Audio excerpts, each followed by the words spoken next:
ఓం శ్రీ గురుభ్యో నమః. రుద్రాభిషేకం మహా గొప్ప పూజ. అయితే ఈ పూజ చేసుకునేటప్పుడు మనకి తరచుగా వచ్చే ఒక సందేహం, ఈ వీడియోలో దాన్ని అడ్రస్ చేద్దాం. ఎందుకంటే చాలామంది మనల్ని ఇది అడుగుతూ ఉంటారు, మన పిల్లలు కూడా. ఈ ఓ మై గాడ్ అని ఒక హిందీ మూవీ వచ్చింది. అందులో ఆ కోర్ట్ సీన్లో పరేష్ రావల్ ఇదే క్వశ్చన్ అడుగుతాడు.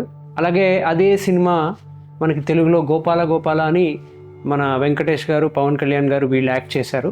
అందులో కూడా అదే క్వశ్చన్ వస్తుంది. అంటే ఈ రుద్రాభిషేకం అనే పేరుట పాలు, తేనె, పెరుగు, పంచదార ఇవన్నీ ఒక రాయి మీద మనం పారవేస్తున్నామా?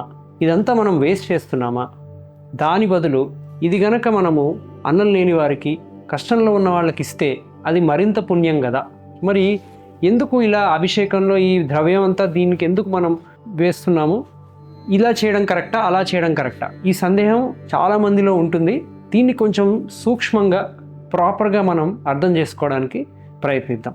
మొదట శివలింగానికి అభిషేకం అంటే ప్రతి శివలింగము ఒకటే కాదండి. ఇది ఒక స్పెషల్ సైన్స్ అన్నమాట.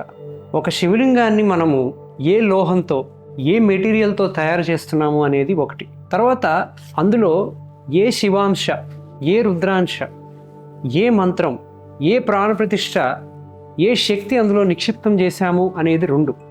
కొన్ని శివలింగాలకి ఆ ప్రాణశక్తి వల్ల, అది చేసిన లోహం వల్ల, లేకపోతే మెటీరియల్ వల్ల మనలో ఉండే తామసిక శక్తి, మనలో ఉండే నెగిటివ్ కర్మాని క్యాప్చర్ చేసుకుని మన నుంచి తీసేసే శక్తి ఉంటుంది వాటికి. అలా చాలా జ్యోతిర్లింగాలు ఉన్నాయి, చాలా పుణ్యక్షేత్రాలు ఉన్నాయి. అక్కడికి వెళ్ళినంత మాత్రం చేత మనలోని కొంత నెగిటివ్ మనకు తెలియకుండానే వెళ్ళిపోతుంది అనమాట. అది ఆ లింగం అట్రాక్ట్ చేసుకుని క్యాప్చర్ చేసేస్తుంది. అయితే అది అలా క్యాప్చర్ చేసి దానిలో హీట్ అది పెరిగిపోయి డిస్ట్రాయ్ అయిపోకుండా దాన్ని మెయింటైన్ చేయడం కోసం కొన్ని స్పెషల్ అభిషేకాలు అనేవి వచ్చాయి. సో ప్రతి శివలింగానికి ఒకేలాగా అభిషేకం చేయడం అనేది ఆగమశాస్త్రాల్లో ఉండదు. లింగం బట్టి, దాని ప్రాపర్టీ బట్టి దాని మీద అభిషేకం పాలతో కానీ, పెరుగుతో కానీ, నీరుతో కానీ ఇలా రకరకాలుగా మనకి ఋషులు అందించారు. సో అది ఒక కేర్ఫుల్గా చూసుకోవాల్సిన ఒక ఎనర్జీ సబ్స్టెన్స్ లాగానో ట్రీట్ చేస్తే దాన్ని ఎప్పటికప్పుడు ఎలా మెయింటైన్ చేయాలి, ఎప్పటికప్పుడు దాన్ని ఎలా ఫ్రెష్గా పెట్టుకోవాలి అనే ఒక వ్యవస్థ అభిషేకం ద్వారా మనకి ఋషులు ఏర్పాటు చేశారనమాట. కొన్ని శివలింగాలకి ఆ ద్రవ్యం శివలింగం మీద పడిన తర్వాత దాన్ని తీర్థంగా పుచ్చుకోవడానికి వీలైన శివలింగాలు కొన్ని ఉంటాయి. అటువంటి గుడుల్లో ఆ పానవట్టాన్ని చాలా జాగ్రత్తగా చూస్తారు. కనీసం దాని దగ్గరకు కూడా మన పాదాలు వెళ్లకుండా, దాన్ని ఎవ్వరూ ముట్టుకోకుండా అతి జాగ్రత్తగా అదంతా ఒక పాత్రలో కలెక్ట్ చేసి తర్వాత అక్కడ వచ్చిన వాళ్ళందరికీ, భక్తులందరికీ తీర్థ ప్రసాదాలుగా అది ఇవ్వడం జరుగుతుందన్నమాట. సో అటువంటి శివలింగాలు ఉన్నాయి. కానీ ప్రతి శివలింగాన్ని అలాగే మనం ట్రీట్ చేయడానికి వీల్లేదు. కొన్నిటి నుంచి జారుపడిన ద్రవ్యాన్ని మనం పుచ్చుకోవడానికి వీలు కాదనమాట.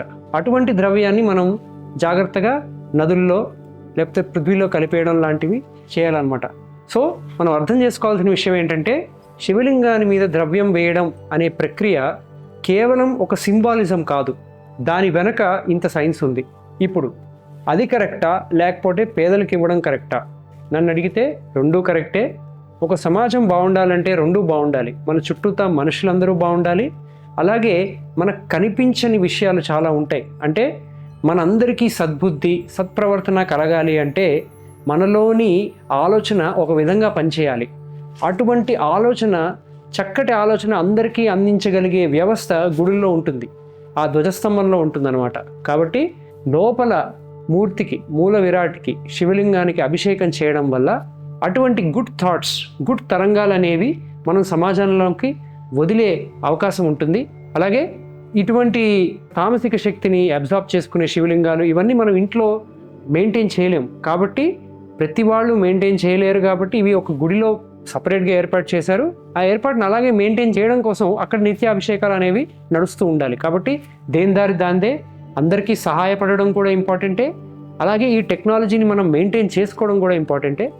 సో ఈ వ్యూ పాయింట్ తోటి మనం రుద్రాభిషేకాల్ని అప్రోచ్ అయితే, తర్వాత ఎవరైనా ఈ క్వశ్చన్ అడిగితే ఈ ప్రాపర్ ఆన్సర్ అనేది మనం వాళ్ళకి ఇవ్వగలిగితే, తద్వారా మనం దాని వెనకుండే ప్రాపర్ సైన్స్ ఏంటో అందరికీ మనం ఎక్స్ప్లెయిన్ చేయొచ్చు. ఓం శ్రీ గురుభ్యో నమః.